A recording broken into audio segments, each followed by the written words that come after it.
mental health for me wasn't a big concern in high school. I think when COVID happened in 2020, that was my junior year, happened at like a really key time for lacrosse and recruiting.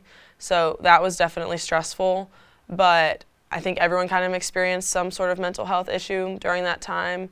But once I got to college and really had to like meet new people, adjust to a new environment, adjust to a new team and a new like routine in day-to-day life, I definitely started to struggle more.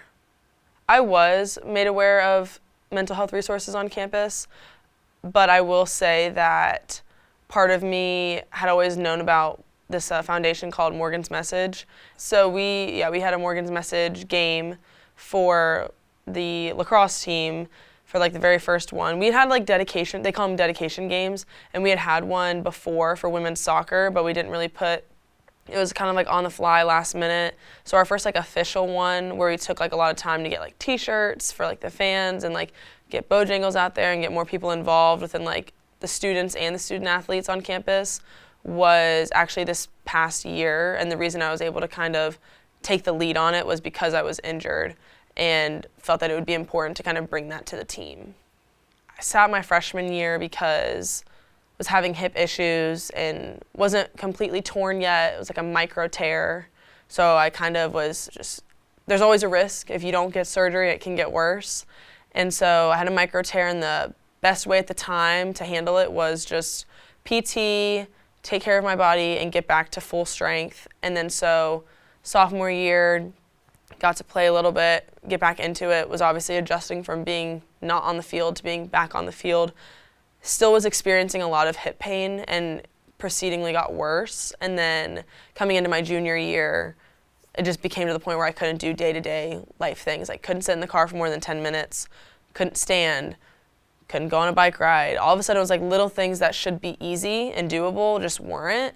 And so went to go get x-rays and was told that I should get surgery. Turned out my hip ended up completely tearing. So by the time it was completely torn, I definitely was taken aback. I think I was very discouraged, and why me mentality was awful, but it was what I was going through, and I just didn't really know how else to handle it. What helped me the most, though, was, like I said, leaning on people that were on my team, but also leaning on the people that weren't on my team. So I kind of threw myself into something that could help me better myself in my future career post-college, because that's already scary within itself, like not having lacrosse in the picture, but also finding a way to how can I connect what I want to do with what I have going on right now. And so I found a way to incorporate my love for like sports media, social media, reporting, interviewing, things like that into my team. And so that definitely helped me with those mental health struggles, I think. I think it gave me something to do.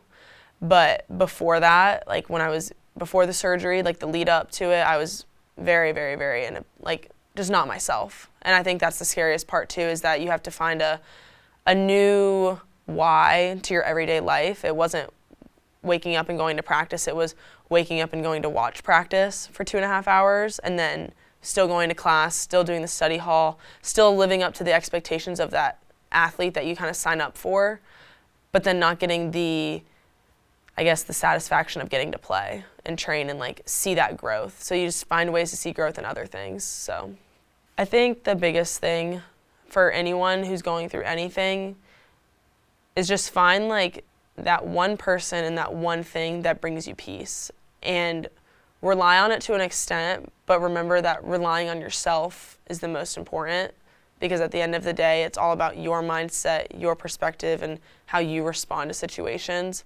But I think if you can have one person that you can go to, and if it be more than one person, that's great. But I think having that safe place and that safe person is important, especially when you're going through something you don't know how to handle. So I think reaching out would be my advice. Don't struggle on your own, because I couldn't have gotten through what I went through without the support of the people around me. And like whether those people are still around or not, like everyone comes into your life for a reason, and they say like people come into your life for a season, like so does whatever you're going through. So I think just leaning on the people around you and just trusting that your perspective will make the difference.